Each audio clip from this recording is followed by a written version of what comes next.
Tuhan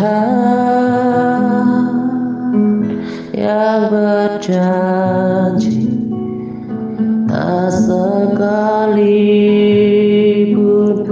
kau ingkari kesetiaanmu, sungguh terbukti di sepanjang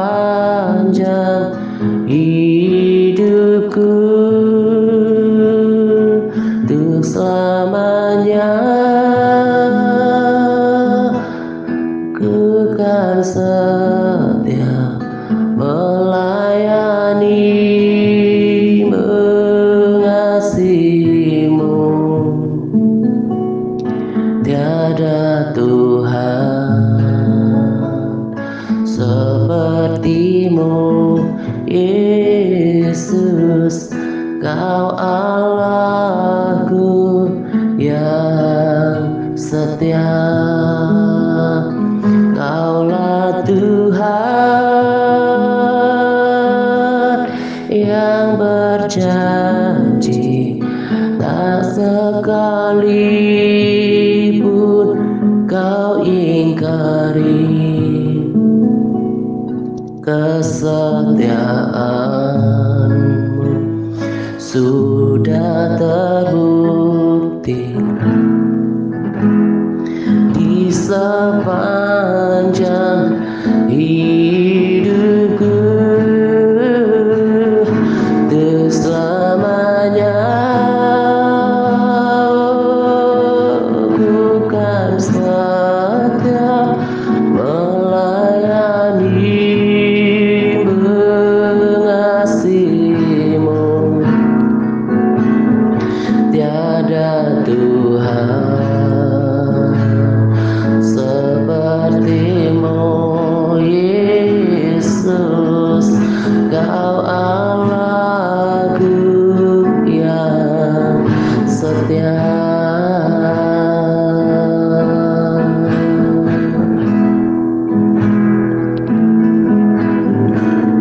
Sekalipun ku berada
Shalom semuanya. Selamat pagi dan salam damai sejahtera untuk kita sekalian.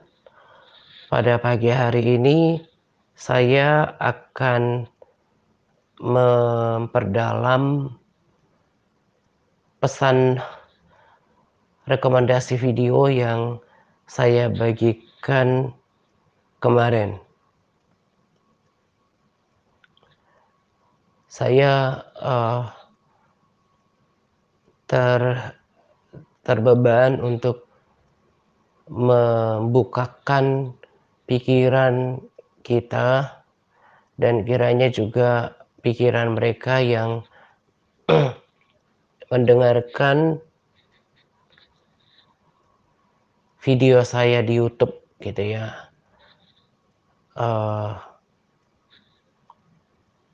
Sebetulnya pesan daripada video kesaksian penglihatan seorang ibu pada video kesaksian tersebut itu sangat dalam. Jadi bukan sekedar kedatangan Tuhan, memang itu salah satu topik yang urgent, yang penting. Tetapi ada hal lain lagi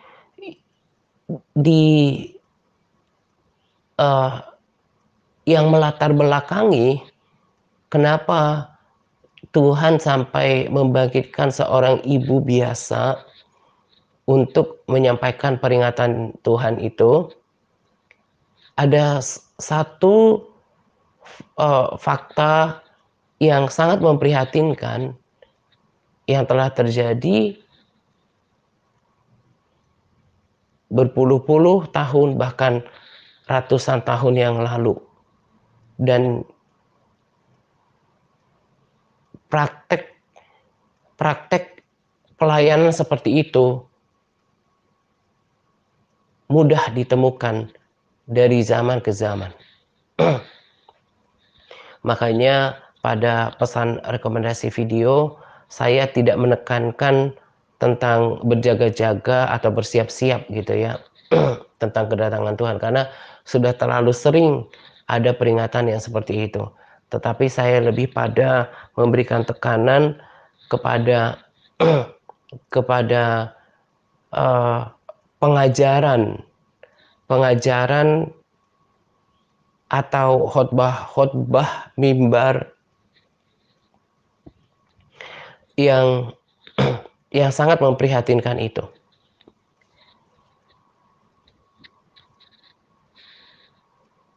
Saya tekankan di sana tentang peringatan itu supaya pikiran setiap orang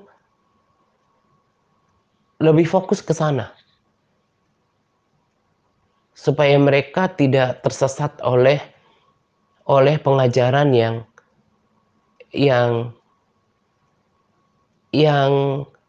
cuma satu sudut pandang saja, yang selalu berbicara tentang pengampunan Tuhan, tentang kasih karunia Tuhan, tentang anugerah Tuhan, kasih setia Tuhan, kesabaran Tuhan, kebaikan Tuhan, berkat Tuhan, perlindungan Tuhan, gitu kan. Itu semuanya nggak salah. Justru karena tentang Tuhan dari sisi itu ada di dalam firman Tuhan, maka orang Kristen juga nggak menolak gitu kan, ada dasar firman-Nya. Tetapi bukan itu semata yang harusnya dibahas, tapi tentang dosa, tentang akibat ketidaktaatan gitu ya. Nanti pada capas saya catat cukup lengkap gitu ya. Nanti para sahabat dan saudara bisa membacanya di sana. Jadi ini yang sebetulnya menjadi pergumulan saya. Kalau para sahabat setia perhatikan, apa yang saya sampaikan di waktu yang lalu, saya sudah sering katakan bahwa ini yang membebani dalam arti kata, menjadi beban hati gitu ya, bukan jadi kayak, beban, psikis gitu ya, tapi maksudnya itu yang mendorong saya, membebani saya untuk melayani. Karena saya lihat terlalu banyak praktek pelayanan yang yang tidak tidak seperti yang Tuhan mau. Nah, saya bacakan, eee, dari Capas di sini, saya mungkin tidak baca berurut ya, saya mengalir saja, nanti ketika harus baca ayat baru saya loncat-loncat ke ayat, tapi ke ayat pada Capas. Tapi di Capas saya berusaha untuk menuliskannya secara berurutan supaya enak dibacanya. Tapi ketika ketika memberikan sharing, saya saya justru merasa nggak ngalir gitu ya, kalau saya kayak baca gitu. Jadinya kaku, jadinya nggak ngalir, jadinya nggak hidup gitu ya. Nah, jadi saya, seperti biasa saya lakukan ketika saya sharing, saya berserah aja, berusaha fokus dan biarkan Roh Kudus untuk, kendalikan dan saya berbicara ngalir saja, tidak mengikuti urutan Capas gitu. Karena beberapa waktu yang lalu saya pernah, ikuti cara seperti itu, banyak baca malah kok kelihatannya itu, eee eee, kok kelihatannya itu curve-nya itu nggak menaik gitu ya, tapi kadang naik, kadang turun jadi, eee, atmosfernya itu nggak enak gitu. Nah jadi, saya, ngalir saja, nanti ketika saya harus baca ayat, saya masuk ke ayat gitu ya. Tetapi, eee, para sahabat dan juga saudara tidak akan miss karena saya catat dengan rapi pada Capas gitu ya. Nah, jadi tadi saya katakan bahwa itulah yang membuat saya tetap teguh melayani dalam panggilan saya. Karena apa yang disampaikan oleh Tuhan lewat ibu rumah tangga itu, ibu yang sangat biasa itu, ini saya tidak sedang menghina, tapi maksudnya ibu itu dengan pernyataannya saya nggak layak gitu ya, menunjukkan bahwa beliau ini bukan seorang yang hatam Alkitab, yang hafal firman Tuhan gitu. Tapi yang saya bisa feel, dia seorang yang memiliki hati yang tulus dalam mengikut Tuhan, yang bersungguh hati kepada Tuhan. Nah, apa yang disampaikan Tuhan itu yang saya rasakan, itulah kenapa saya langsung berbagi. Saya, eee, saya agak jarang sebetulnya berbagi dari luar, karena, selain saya tidak tahu orangnya siapa, kemudian juga saya juga harus uji gitu ya.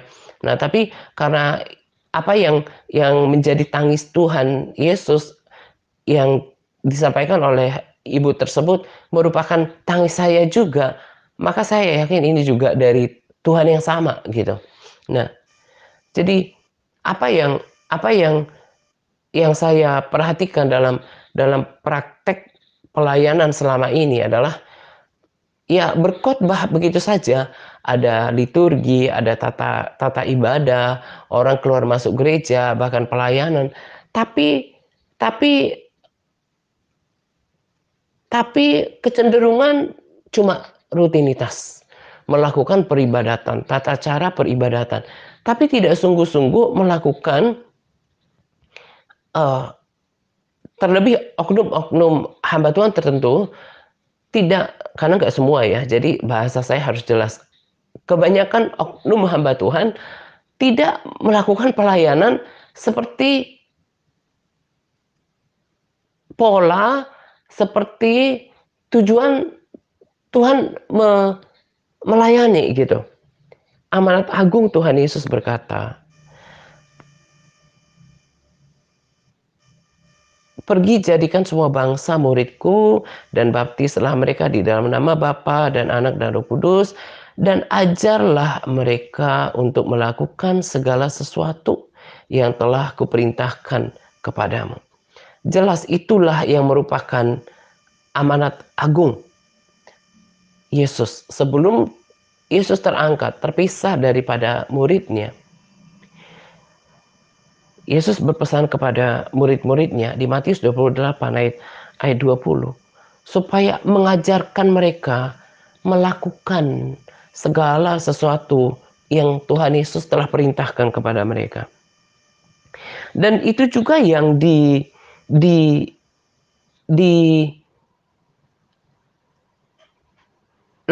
oleh Paulus. Paulus ngerti apa yang menjadi hati Tuhan. Saya percaya bahwa setiap kita juga yakin bahwa Paulus adalah rasul yang luar biasa. Rasul yang luar biasa bukan cuma karena keberaniannya, kemudian ketabahannya dalam penderitaan, tetapi juga kedekatannya dengan Tuhan. Dia mengerti isi hati Tuhan. Dia juga rasul yang mendapatkan penglihatan, gitu kan. Nah, dia ngerti apa yang menjadi hati Tuhan. Di Roma 1 ayat 5 dan Roma 15 ayat 18 bunyinya sama. Ayat 5 berkata, dengan perantaraan Yesus, kami menerima kasih karunia dan jabatan rasul untuk menuntun semua bangsa supaya mereka percaya dan taat. Saya bold di situ.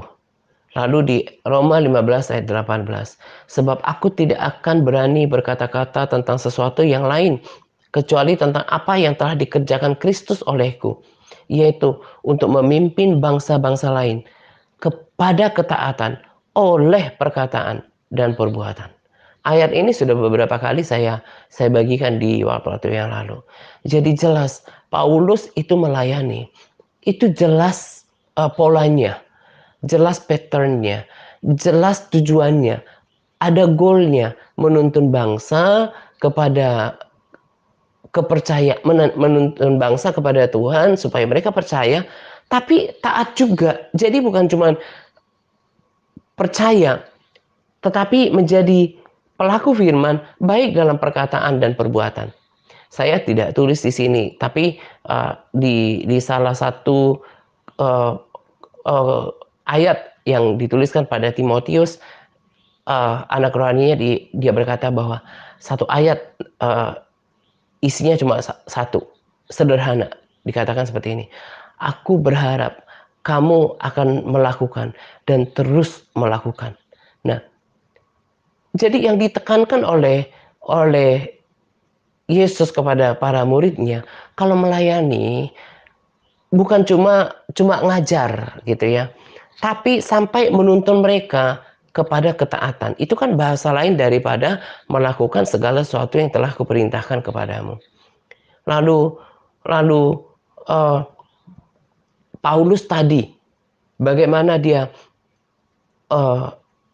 ulangi ada 2 kali di dalam kitab Roma, dikatakan bahwa saya punya tugas itu menuntun bangsa-bangsa supaya mereka percaya kepada Tuhan dan taat juga, memimpin mereka kepada kepercayaan, tapi ketaatan juga oleh perkataan dan perbuatan. Ini jelas banget gitu. Jadi pelayanan sejatinya pelayanan sejatinya bukan cuma berkhotbah, dapat panggilan khotbah atau berangkat ke sekolah teologia, udah merasa cukup punya ilmu, punya pengetahuan firman, lalu membuat susunan khotbah, mengkhotbahkannya di mimbar, lalu ada khotbah, undangan khotbah, berkhotbah sana sini, selesai, nggak ada follow up-nya. Kalau mungkin oknum hamba Tuhan tersebut adalah, katakan dia adalah hamba Tuhan tamu, masih bisa dimaklumi. Tapi kalau seorang pelayan Tuhan, seorang hamba Tuhan yang dimana dia dipercayakan sekelompok orang, entah itu dalam komunitas, entah di gereja lokal, entah di gereja YouTube, gereja komunitas di sosial media yang seperti sekarang kan, kita bisa lihat ada punya pelayanan di YouTube, ada di media sosial gitu ya. Harusnya mengerti bahwa kalau melayani orang-orang yang telah dipercayakan kepadanya, bukan cuma khotbah, bukan cuma cakap khotbah ngomong, tapi betul-betul punya goal supaya orang-orang yang Tuhan percayakan kepada dirinya bukan saja percaya kepada Tuhan, tapi taat dalam perkataan dan juga perbuatan. Itulah yang saya lakukan. Pada Capas saya buat di sana judulnya bahwa karena pada selesai dulu ngomongnya. Saya tulis judulnya di sana, ciri-ciri pengajaran sehat yang berasal dari kebenaran firman Tuhan. Nah, kenapa saya tulis di sini? Karena itu sebetulnya salah satu hal penting yang perlu diperhatikan dari pesan Tuhan lewat video tersebut. Sebelum saya lanjut, saya tekankan di sini, dasar pengajaran saya bukan dari video kesaksian, dari firman Tuhan.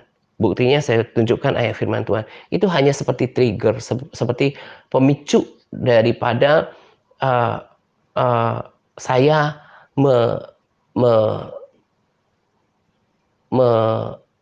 menyampaikan tentang kebenaran yang ada di dalam firman Tuhan gitu ya. Nah, jadi saya buat di sini ciri-ciri pengajaran sehat yang berasal dari kebenaran firman Tuhan. Supaya kiranya para sahabat semakin ngerti, saudara jadi memahami bahwa gak semua pelayanan, gak semua hamba Tuhan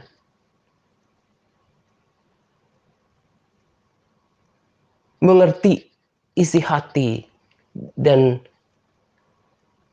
pikiran Tuhan. Gak semua pelayanan dan hamba Tuhan menangkap apa yang menjadi teladan pelayanan para rasul. Salah satunya katakan Paulus.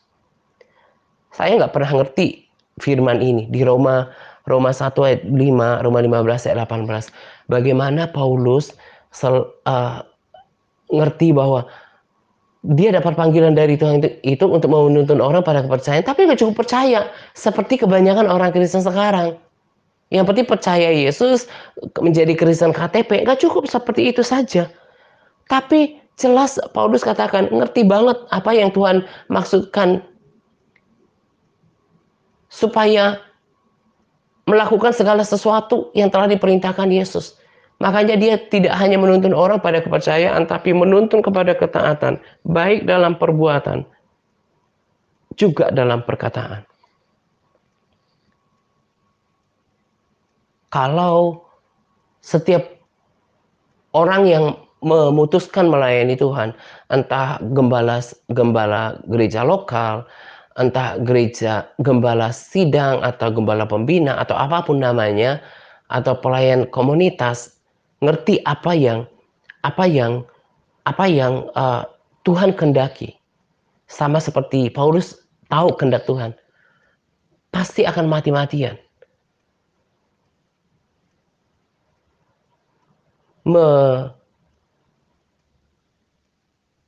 mempersoalkan ketaatan.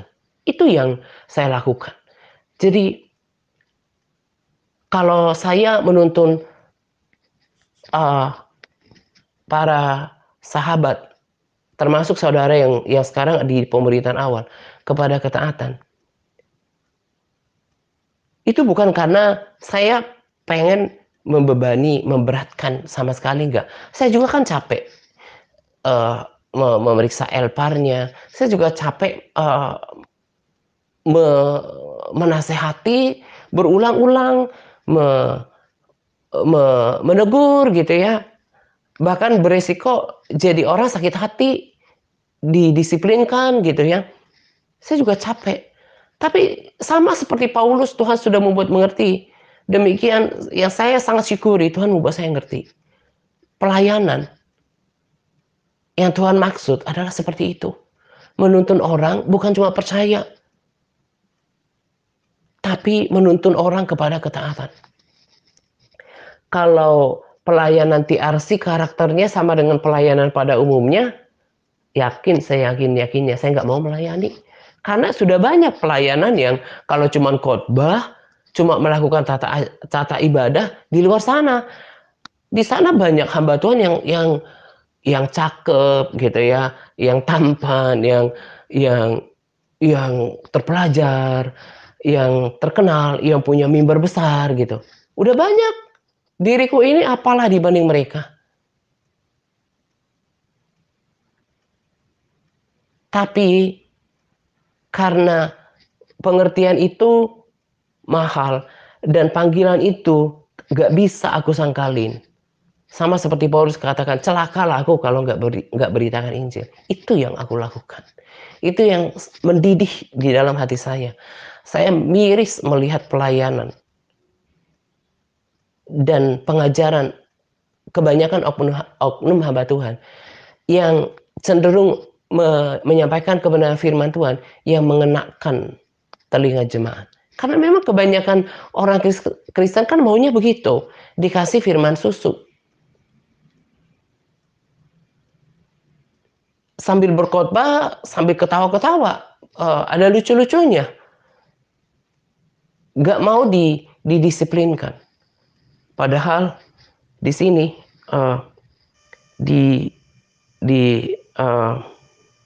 sebentar saya cari. Di dalam suratnya kepada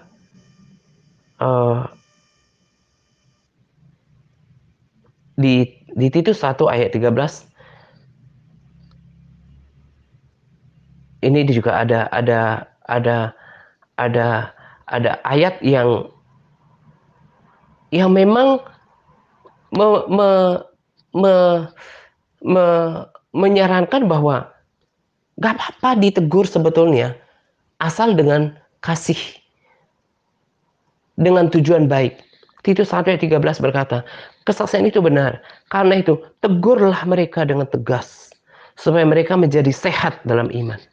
Jadi menasehati bahkan menegur itu rohani. Jadi kalau kerohanian Kristen bukan berarti shalom, haleluya, puji Tuhan, apa kabar Bu? Bukan cuma kayak gitu-gitu aja. Tapi kalau salah harus ada teguran. Justru kalau ditegur itu buktinya kasih. Itu dalam pemahaman saya. Ada banyak kejadian di waktu yang lalu. Bukan cuma 1-2 kali ya. Termasuk apakah kejadian yang lama, kejadian yang belum lama, atau mungkin sekarang ini. Ada jemaat-jemaat yang mungkin terkenal, seorang yang ternama, seorang yang punya status sosial yang terkemuka, punya nama, punya harta melimpah gitu ya, kaya raya. Tidak berani disentuh oleh oknum hamba Tuhan di mana orang-orang tersebut bergereja lokal. Saya berani katakan, tapi nggak sebut nama supaya nggak menjadi dosa, supaya nggak menuduh dan tidak menghakimi. Tapi saya yakin dalam prakteknya tak sedikit oknum hamba Tuhan yang kemudian tidak sangat menjaga perasaan orang-orang ternama tadi supaya jemaatnya agak kabur. Barangkali ya supaya ada dukungan secara materi terhadap pelayanannya. Akhirnya apa yang terjadi? Di waktu yang lalu kan ada oknum hamba Tuhan yang tertangkap karena korupsi.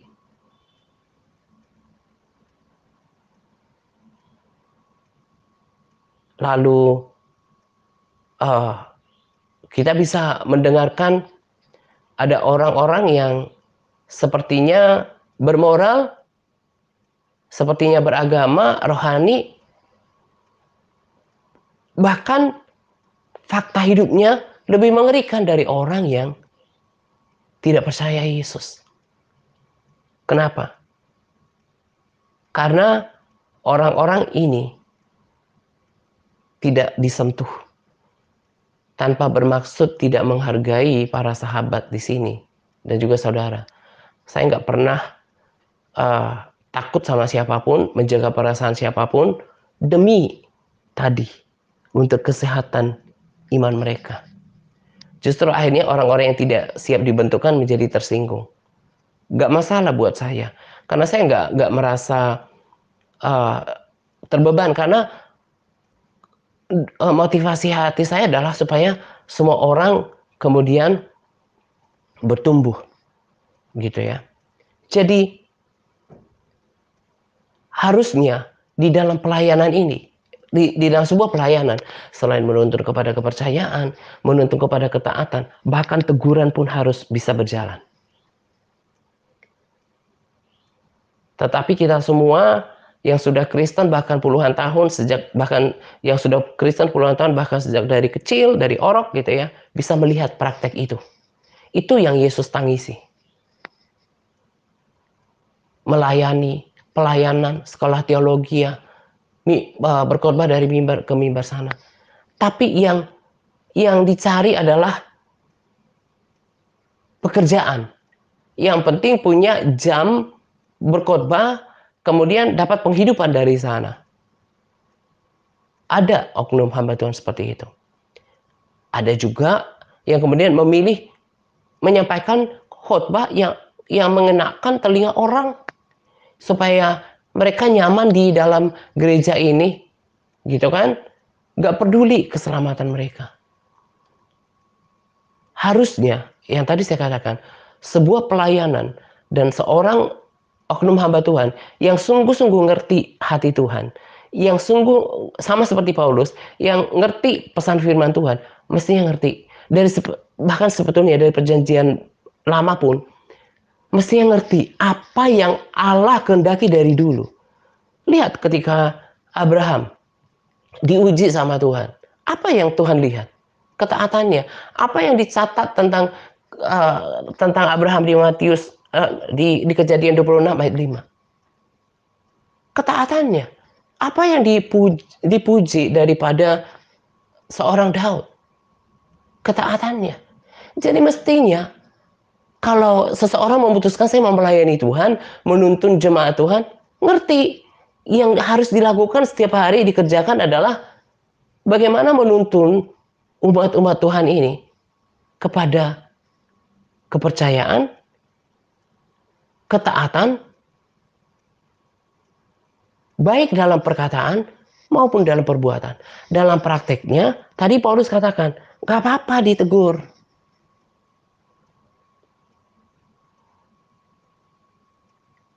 Harusnya itu yang dijalankan oleh sebuah pelayanan dan oknum hamba Tuhan yang melayani Tuhan. Saya nggak mungkin baca satu-satu tentang ayat firman Tuhan yang saya buat pada Capas. Sorry. Tapi dengan saya buat secara rapi, kemudian saya buat juga, akan gampang untuk membaca ini, untuk memahaminya. Supaya mengerti sekarang bahwa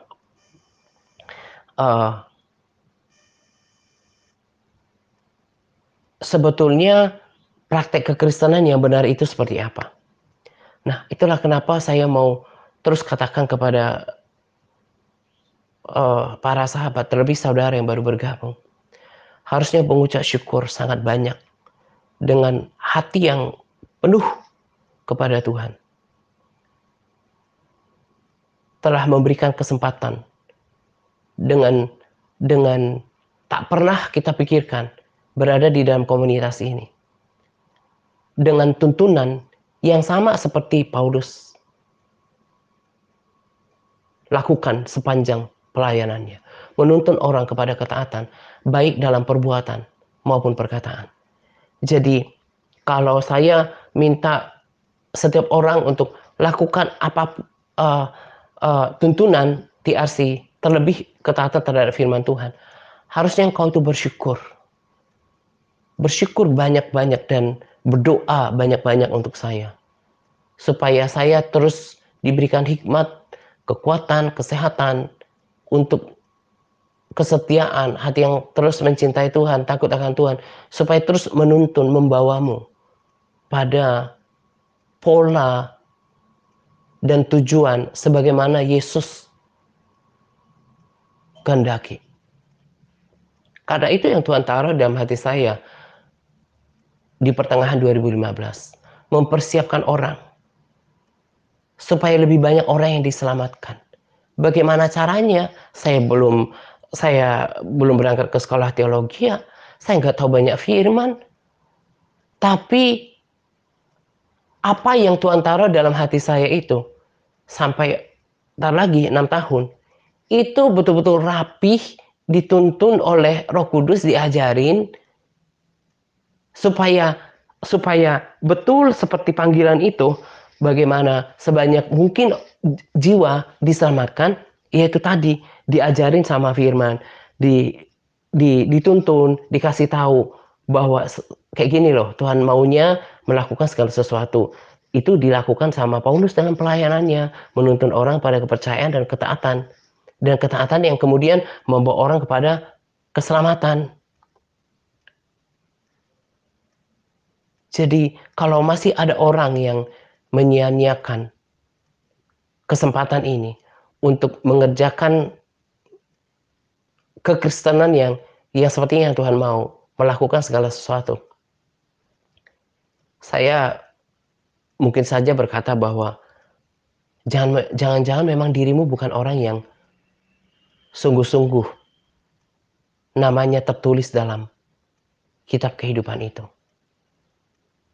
Saya kemarin sudah sampaikan, orang-orang yang tercatat dalam kitab kehidupan, mereka yang sudah dilahirkan kembali, yang sudah dibukakan mata rohaninya, kemudian diinisiafkan akan kebenaran, dosa, dan penghakiman, mereka bertobat, mereka meninggalkan cara hidup mereka yang lama, mereka terus mengalami pengudusan dalam kehidupan mereka. Jadi bukan setiap orang Kristen. Kemarin pada khotbah, saya dengarkan, kalau orang kemudian belum terima, jangan stres, jangan depresi. Jangan-jangan memang Tuhan gak bukakan kepada mereka. Jadi, kalau terlebih saudara ya, mendengarkan tuntunan untuk taat dalam pelayanan ini, dan Anda nggak respons gitu ya. Ada kemungkinan tadi, Tuhan belum bukakan pikiran saudara, atau jangan-jangan memang bukan orang yang akan diselamatkan. Sorry loh harus ngomong keras. Sebab mestinya kalau orang yang memang akan diselamatkan oleh Tuhan, itu akan terlihat pertumbuhannya, terlihat buahnya. Tapi ada juga karena orang mengeraskan hati. Dan kiranya saudara bukanlah orang yang mengeraskan hati itu. Apa tangis Tuhan pada video tersebut? Mereka nggak mengasihi. Kita kan sudah para pembaca firman dan yang merenungkan firman ngerti. Apa namanya mengasihi Tuhan? Kalau saya tidak salah di 1 Yohanes 5 ayat 3 berkata bahwa, atau 1 Yohanes 3 ayat 5 dikatakan bahwa kasih kepada Tuhan itu sederhana, menuruti segala perintah Tuhan. Tapi apa yang terjadi kan? Kita lihat belum lama ini, orang Kristen seperti kubu-kubuan, bahkan oknum hamba Tuhan, memberikan contoh dan teladan yang tidak baik, menyerang sesama pelayan Tuhan, membuat seperti kelompok-kelompok untuk saling berdebat. Itu yang Tuhan tangisi. Bukan itu yang Tuhan mau. Seperti merasa paling pinter, paling hebat berteologi ya gitu ya. Terus saling menyerang, merasa paling kuat, paling berani. Itu yang membuat Tuhan menangis. Harusnya bersatu membangun kubu-kubu doa. Fokus mengajar, bukan fokus mengomentari pengajaran orang dengan menyebut nama hamba Tuhan tersebut, menjelek-jelekkan. Bukan itu. Jadi mengerikan sebetulnya. Kelihatannya melayani, tetapi jahat perkataan dan perbuatannya dalam pelayanan. Dia yang merasa melayani, tapi Tuhan tidak menganggap dia melayani. Karena dia melakukan hal-hal yang jahat dengan perkataannya, memfitnah, menjelekkan sesama pelayan Tuhan dengan menyebut namanya. Itu kan mengerikan gitu ya. Membuat konten-konten yang di video untuk mencari klik aja gitu. Dengan motivasi yang sangat haram. Itu yang membuat Tuhan menangis. Tak banyak kan, tak sedikit kan orang-orang yang berlatar belakang sekolah teologi melayani karena untuk berkarir, untuk bekerja, untuk kehidupan. Dan itu sangat mengerikan. Lewat Capas ini, saya berharap ke depan oleh para sahabat, saudara mengerti, maka responsnya adalah lebih sungguh-sungguh lagi dituntun dalam pelayanan ini. Pelayanan ini tidak pernah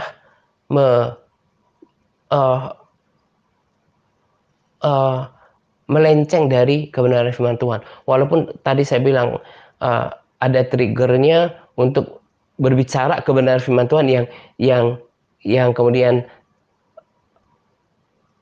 timbul di dalam hati dan pikiran saya gitu ya. Tapi bukan berarti dari kesaksian sumbernya gitu, dari firman Tuhan. Nah, ke depan dengan mengerti bahwa dengan melihat ciri-ciri sebuah pelayanan, termasuk di dalamnya oknum Tuhan yang melayani gitu ya.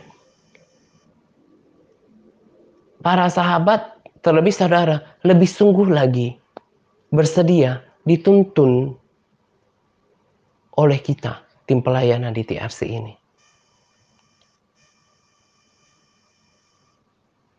Saya sejauh ini sadar dan yakin, semuanya saya lakukan berdasarkan tuntunan Tuhan, dari firman Tuhan. Saya menuntun orang untuk taat, karena Yesus bilang seperti itu. Karena Paulus lakukan seperti itu. Paulus tuliskan seperti itu. Kenapa sampai saya katakan kalau saya udah ajarin doa, ya harus dilakukan. Jangan cuma tahu. Saya keras seperti itu, ya memang seperti ini karakter saya dalam melayani. Ya kita kan nggak tahu seperti apa Paulus ketika itu. Tapi Paulus juga bilang, jangan pikir ya, kalau dekat saya nggak berani. Dia juga kan ngomongnya keras gitu. Di sini nanti saudara dan para sahabat kenali lagi. Pelayanan dan hamba Tuhan harusnya khotbah-khotbah seperti yang Yesus mau. Yang dikonfirmasi lewat kesaksian itu. Harusnya pelayanan dan oknum hamba Tuhan harus berbicara tentang dosa dan pertobatan. Baca ayatnya nanti di sana. Harus berbicara tentang takut akan Tuhan. Tadi saya katakan, kalau orang sebetulnya betul-betul mau ngerti firman Tuhan dari perjanjian lama sampai perjanjian baru. Dari awal juga, sebelum Yesus lahir, apa yang Allah, Yahweh, pengen daripada manusia, itu kan terlihat dari Abraham. Sampai Tuhan uji, cuma mau tahu apa? Abraham ini takut gak ya sama Allah? Jadi harusnya pelayan Tuhan harus terus berkata takut akan Tuhan. Karena apa? Kalau orang gak takut akan Tuhan, dia akan tidak takut berbuat dosa. Dia akan seenaknya berbuat kejahatan. Musa bilang sama orang Israel, supaya seumur hidupmu engkau dan anak cucumu takut akan Tuhan. Dari Abraham ke Musa ke Yosua. Yosua juga berkata, takutlah akan Tuhan. Nabi Samuel, hanya takutlah akan Tuhan. Daud, pemazmur, takutlah akan Tuhan. Salomo, takutlah akan Tuhan. Bahkan Salomo yang saya pahami menuliskan bukan cuma Amsal tapi Pengkhotbah juga di pasal terakhir Pengkhotbah berkata, akhir kata, takutlah akan Tuhan. Kalau para sahabat setia saya perhatikan dari dulu, ada beberapa topik posting saya dulu, takut Tuhan, takut Tuhan. Kalau orang nggak takut sama Tuhan, akan seenak perutnya ngomong sesuka-sukanya untuk ngomong, ngejelekin orang, memfitnah orang, menggosipin orang. Makanya sampai saya tulis namanya di sini supaya ngerti. Dari Abraham, Musa, Yosua, Samuel, Daud, Salomo. Dari orang-orang yang berbeda, orang-orang yang luar biasa. Tahu hatinya Tuhan. Tuhan itu perlu ditakuti.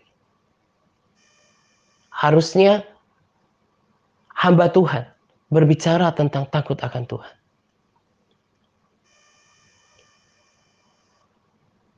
Harusnya berbicara tentang ketaatan juga dan menjadi pelaku firman. Tadi saya sudah sampaikan ayatnya. Nanti baca lengkapnya di sana.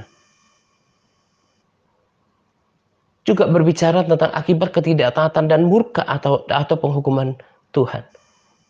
Berbicara juga tentang kekekalan, bukan cuma surga, tapi kengerian neraka. Yang mengherankan, memprihatinkan, membuat miris adalah jarang sekali oknum hamba Tuhan yang berbicara tentang kengerian neraka. Bahkan ada yang anti dengan kesaksian neraka. Padahal Yesus sendiri sudah peringatkan tentang kengerian neraka. Baca di sini nanti, saya nggak mungkin baca di sini. Nanti terlalu lama.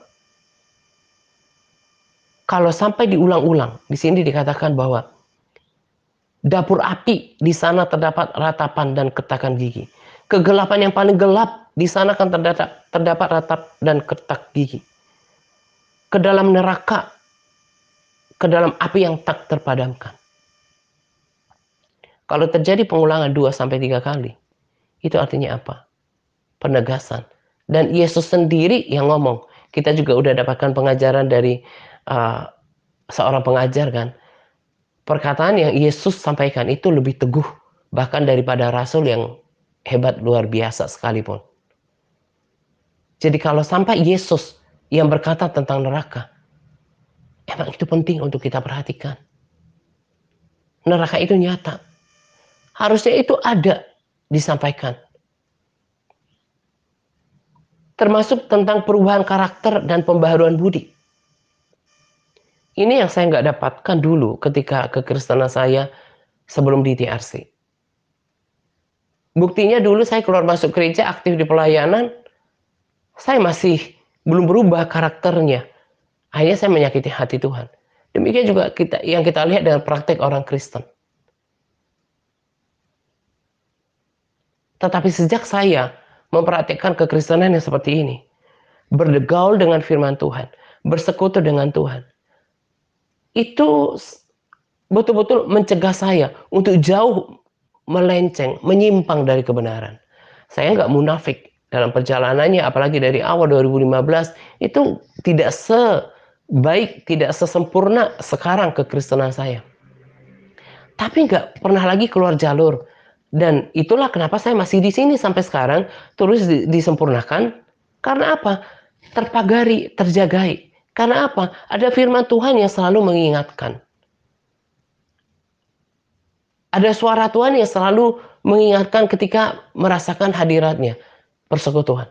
Jadi membaca firman Tuhan, bersekutu dengan Tuhan, itu sebetulnya bagian daripada uh, uh, proses perubahan yang kita harus lakukan. Kan di 2 Timotius 3:16 berkata bahwa kalau kita melakukan firman itu akan mengubah perilaku kita. Kalau kita menjadi orang yang taat. Tetapi bukan cuma itu. Saya juga pernah katakan, entah ingat apa enggak. Enggak cukup menjadi taat supaya mengalami perubahan budi. Harus digesek. Harus dipanaskan seperti memanaskan logam. Harus ada besi menajamkan besi. Manusia menajamkan sesamanya. Harus dididik, dinasehati, bahkan ditegur. Bahkan mungkin direndahkan. Disitulah kelihatan karakter asli seseorang. Kalau seseorang nggak lulus dalam pemuritan, pasti kedagingannya masih ada. Jadi kenapa kalau saudara lihat para sahabat saya yang mereka dengan hati yang murni menundukkan diri pada otoritas TRC, kok kelihatannya seperti orang yang manut, yang tunduk gitu ya. Mereka telah berubah karakternya, mereka telah diubahkan. Itu satu paket dengan ketaatan dan kerendahan hati untuk dibentuk. Tadi kan sempat saya singgung, orang-orang Kristen yang cuma dilunakin oleh para pelayan Tuhan atau oknum hamba Tuhan di mana dia berada, nggak disentuh, nggak dinasehati, nggak ditegur, maka hidup dalam kedagingan. Jadi sekalipun ke gereja, bahkan mungkin karena dia orang ternama gitu ya, orang mungkin jadi donatur gereja tersebut, dia diberikan jabatan, dia diberikan penghormatan di gereja tersebut, tak lantas kehidupannya berubah. Perubahan itu hanya datang ketika kita menjadi pelaku firman Tuhan. Tangis Tuhan pada video itu kan bagaimana orang Kristen tetap menyakiti Tuhan dengan perbuatannya, dengan perkataannya. Berarti praktik orang Kristen yang Tuhan maksud adalah orang-orang yang nggak taat. Ke gereja sih, ke gereja. Marah mungkin kalau orang lain memfitnah gerejanya, mengejek gerejanya, agamanya. Tapi tetap jahat dengan perkataannya, jahat dengan perbuatannya. Itu adalah orang-orang yang memang tidak taat, tidak bersedia ditegur. Nah, kembali saya katakan, kalau saudara berada di komunitas ini, pergunakan sungguh-sungguh kesempatan yang ada, supaya seperti kesaksian para sahabat setia kemarin, baru Pak Jos yang bersaksi, tetapi pada respons beberapa sahabat, mereka bersaksi bahwa mereka telah diubahkan.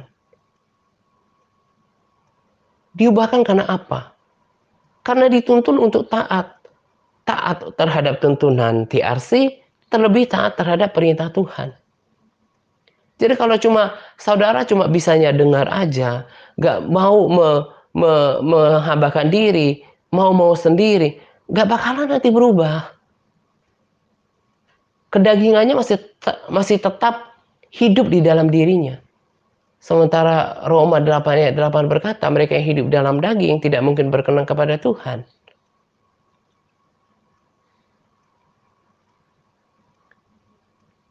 Nah, jadi pada sharing ini, selain saya membukakan tentang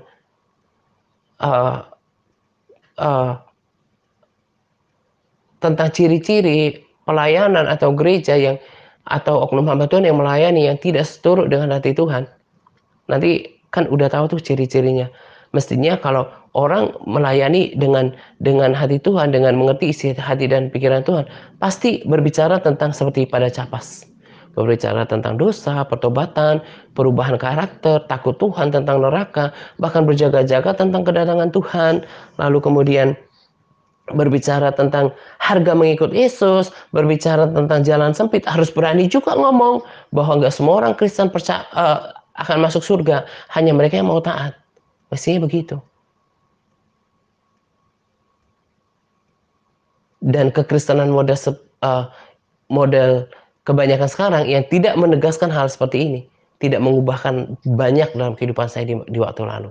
Justru saya punya kesaksian seperti para sahabat yang sekarang, setelah didisiplinkan di TRC inilah, digembleng di TRC inilah, kemudian kami berubah. Saya sangat yakin loh, kekristenan yang seperti ini yang Tuhan senang. Hari ini saya betul-betul merasakan hadirat Tuhan. Saya suka ketika melakukan workout, olahraga, latihan gitu ya. Karena saya harus memakai waktu dengan baik gitu. Disitulah saya pakai waktu untuk mendengarkan pujian penyembahan yang sudah saya rekam, bahkan mengecek rekaman RSSP, RSBR sebelum dibuatkan video gitu. Saya merasakan Tuhan begitu dekat dengan kehidupan saya gitu. Bukan karena saya menjadi orang benar, tapi kerinduan hati saya adalah bagaimana hidup saya ini benar setiap hari, menjadi pelaku firman, bahkan bisa mencapai kekudusan hidup, menyenangkan hati Tuhan. Nah, praktek hidup seperti ini sangat menyenangkan hati Tuhan. Menjaga perkataan saya, menjaga perbuatan saya.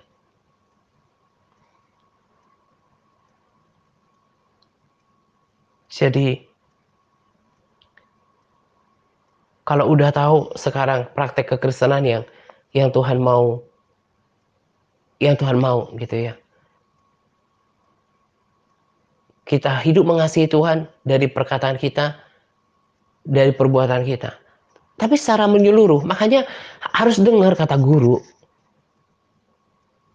Supaya apa? Gini loh, kadang-kadang saudara nggak bisa menerjemahkan ini dengan rinci gitu. Kehendak Tuhan itu, kemudian ketaatan Tuhan itu jangan melulu pada uh, hal-hal yang tertulis saja gitu. Ke, uh, Gimana ya saya harus membahasakannya? Jadi untuk sampai kepada ketaatan yang Tuhan mau, ada tuntunannya, ada langkah-langkahnya. Jadi menjadi pelaku firman dijabarkan lagi sama guru rohaninya. Tetapkan doa bersama, tetapkan membaca firman, komitmen untuk mendoakan, mengerti firman Tuhan, dituntun lagi kalau baca harus sampai ngerti ya, didisiplinkan, membuat laporan. Itu kan bagian yang kita nggak pernah bisa ngerti kalau cuma baca firman. Tapi harus diterjemahkan oleh orang yang memang Tuhan percayakan untuk itu. Maksud saya adalah, kalau mau sampai kepada ketaatan yang sempurna seperti itu, ketaatan diri setiap orang juga harus ditunjukkan kepada pemimpin rohani yang Tuhan tempatkan atas dirinya. Di waktu yang lalu juga saya sering katakan, bagaimana engkau taat kepada Tuhan yang tidak kelihatan, sementara kepada orang yang sama dengan dirimu yang kelihatan tidak bisa menundukkan diri. Itu pesan saya pada RSSP kesempatan ini. Selain memperdalam apa yang menjadi tangis Tuhan, menangisi praktek kekristenan, pelayanan, dan khotbah kebanyakan hamba Tuhan yang mau sendiri. Yang penting jemaatnya betah di gereja ini. Kemudian nggak tersinggung gitu ya. Selain menjabarkan itu dalam RSSP ini, dan tadi saya katakan, saya sungguh berharap kiranya dengan membaca capas sungguh-sungguh dan memperhatikan apa yang saya bagikan, saudara sekarang mengerti praktek kekristenan yang Tuhan mau. Dan kalau saudara menanggap sungguh-sungguh bahwa apa yang saya jalankan dalam pelayanan ini ternyata seturut dengan apa yang Yesus mau, apa yang dilakukan oleh Paulus dalam pelayanannya. Buka hatimu lebar-lebar, pakai kesempatan yang ada. Hormati pemimpin rohani. Saya selalu bilang, termasuk tadi malam, ya Tuhanku, segala pujian, hormat, dan kemuliaan hanya bagimu. Karena jangan sampai terkesan ketika ada SKS gitu ya, seolah-olah saya dimuliakan. Saya sangat mencintai Tuhan. Karena Tuhan memberikan saya kasih kepada Dia. Saya memohon supaya Tuhan memberikan kasih itu kepada saya. Jadi saya nggak pernah tergiur untuk mengambil hormat itu. Saya justru senang mengembalikan segala pujian, hormat, dan kemuliaan kepada Tuhan. Jadi kalau saya katakan hormati otoritas dalam pelayanan ini untuk menuntun dirimu pada ketaatan, bukan supaya saya dihormati. Biarlah Tuhan nanti yang mengupahi saya. Tetapi semata-mata tujuannya supaya setiap orang mencapai ketaatan yang Tuhan mau. Akan harus dituntun, didisiplinkan, ditegur, dan hargai sekarang. Kalau tadi saya katakan, kalau setelah mendengarkan rekaman ini, membaca capas ini, ditambah kesaksian itu, engkau yakin bahwa pelayanan ini gak melenceng dari kebenaran firman Tuhan. Dan Yesus sudah peringatkan berkali-kali Dia akan datang segera. Jangan berlambat-lambat untuk taat. Kalau enggak, engkau bisa tertinggal. Menjadi salah seorang yang masuk ke dalam jurang itu. Lalu bagaimana aplikasinya? Bagaimana aplikasi penghormatan itu? Bukan cuma sekedar kata-kata. Kalau kita minta saudara untuk baca firman, lakukan. Buatkan laporan, lakukan. Bahkan berbagi SBR, lakukan. Berbagi LPS, lakukan. Buatkan hafalan, lakukan. Mulai berbagi, lakukan. Saya bersyukur ada saja sebetulnya orang-orang yang memang cepat-cepat ya dibentuk gitu ya. Dan itu sangat mengobati hati saya, membagikan semangat saya, membagikan syukur saya gitu ya. Ada beberapa orang yang cepat untuk berbagi. Saya bersyukur ya kiranya memang tidak berubah setia ya, seperti Pak Joni, Bu Beatrice juga udah mulai berbagi. Sesederhana itu loh. Ketika saya katakan saudara berbagi, bagi video-video itu yang telah mengubahkan banyak orang, bagi apa yang dibagi di RC. Yang satu menganggap remeh, yang satu cepat berubah. Nah, dimulai dari praktek seperti ini, aplikasi seperti ini, itu nanti yang membuat saudara bisa menjadi orang-orang yang gampang dibentuk. Dituntun untuk baca firman, untuk mengambil tanggung jawab, berdoa, berbagi. Itu yang membuat nanti saudara memahami bahwa oleh seperti itulah menghambakan diri kepada otoritas rohani yang dimana tuntunannya nggak bertentangan dengan firman Tuhan. Itu yang membuat saudara bisa mengalami seperti apa yang kami alami bersama para sahabat setia dalam pelayanan ini. Nah, ini saudara juga nanti bisa bersaksi kalau praktek hidupnya nggak benar, kesaksiannya juga penipuan, nggak ada kuasanya. Tapi kalau mau diajar, mau dibentuk, melakukan, maka ketika bersaksi juga ada kuasanya. Sama seperti kesaksian para sahabat. Sama seperti apa yang saya lakukan. Bagi saya, pelayanan, pintar ngomong, tanpa teladan hidup, itu sebuah penipuan. Dan nanti pertanggungjawabannya berat. Itu yang Yesus katakan.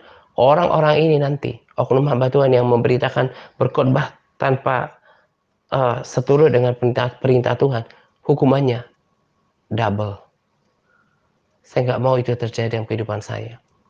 Dan kita punya tugas untuk menjadi perpanjangan tangan TRC, terlebih perpanjangan tangan Tuhan, untuk membagikan apa yang sudah memberkati kita kepada orang-orang yang belum terjangkau. Kita nggak tahu lewat apa yang kita bagikan, akhirnya mereka disentuh hatinya. Kayak kemarin saya bagikan juga itu ke grup keluarga, karena saya harus melayani keluarga kakak-kakak saya. Puji Tuhan, saya tahu mereka respons, mereka diperingatkan oleh itu. Dan itu tanggung jawab kita, menjadi teamwork yang solid. Jangan merasa diperintah-perintah. Lakukan semuanya seperti untuk Tuhan. Hargai kesempatan yang Tuhan berikan. Kalau tadi saya katakan, merasa bahwa ini tidak bertentangan dengan perintah Tuhan, seturut dengan apa yang Tuhan mau, ke depan, lebih sungguh lagi melakukan parnya, lebih sungguh lagi berbagi rema. Bahkan Anda yang belum berkomitmen baca firman, buka hatinya. Kenapa diarahkan ke baca firman dulu? Kan tadi saya sudah bilang, 2 Timotius 3 ayat 16, nggak mungkin bisa berubah kelakuannya kalau tidak menjadi pelaku firman. Bagaimana mau melakukan kalau nggak tahu firman Tuhan itu seperti apa? Jadi harus baca firman. Kiranya apa yang saya bagikan pada kesempatan ini membuat kita semakin pinter, semakin mengerti tentang praktek kekristenan di luar sana, kemudian juga mengenali hamba Tuhan, siapa yang seturut dengan firman Tuhan. Makanya saya bisa dihitung jari siapa hamba Tuhan yang jadi rekomendasi dalam pelayanan ini. Gak sembarangan. Kalau cuma karena pintar berteologi, tapi gak mengingatkan orang tentang dosa, tentang ketidaktaatan, tentang neraka, tentang murka Tuhan, tentang Tuhan itu adalah api yang menghanguskan, api yang cemburu, yang akan membalaskan amarahnya. Saya nggak mau jadikan itu sebagai rekomendasi. Dan kiranya juga saudara mulai hari ini betul-betul bersungguh hati mempergunakan kesempatan yang Tuhan berikan untuk sungguh-sungguh mengerjakan keselamatan, memberikan telinga, memiliki kerendahan hati untuk dituntut. Anda bersedia dituntut, bukan berarti saya merasa sok hebat gitu ya. Enggak, tapi kalau saudara melawan terus, mau sendiri, bagaimana bisa dibentuk? Sama seperti logam, kalau nggak dipanaskan, nggak memberi diri, dibakar gitu ya, dipanaskan, nggak mungkin bisa jadi emas yang murni. Demikian juga dengan tanah liat, apapun yang kalau ya mungkin contoh lain seperti tanaman, kalau dia mau sendiri, nggak mau dirawat gitu ya, nggak ikutin prosedur yang ada, pemupukan, pengairan, pemeliharaan, macam-macam gitu ya. Ya nggak mungkin dia bertumbuh, nggak mungkin berbuah. Lakukan aja saya bilang. Kalau saya katakan baca firman, buatkan laporannya. Berbagi rema, latihan berbagi. Just do it. Lakukan aja. Ntar juga ngerti maksudnya. Ntar juga rasain sendiri dampaknya gitu ya. Jangan suka mengeraskan hati. Gitu ya. Itu saja yang saya mau bagikan pada kesempatan ini. Kiranya menjadi menambah pemahaman kita, menjadi peringatan bagi kita dan juga motivasi. Selamat menjelang 2 pagi untuk kita sekalian. Semangat, selamat ber-PPW untuk kita. Semangat berpuasa kepada para sahabat yang terus bersemangat dalam berpuasa. Semangat Tuhan Yesus memberkati kita senantiasa. Amin.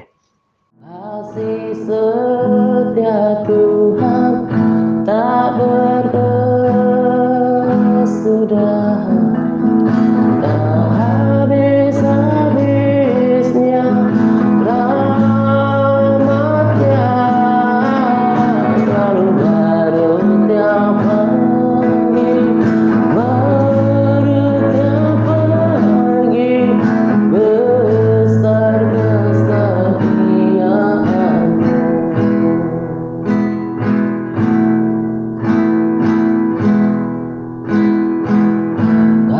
kasih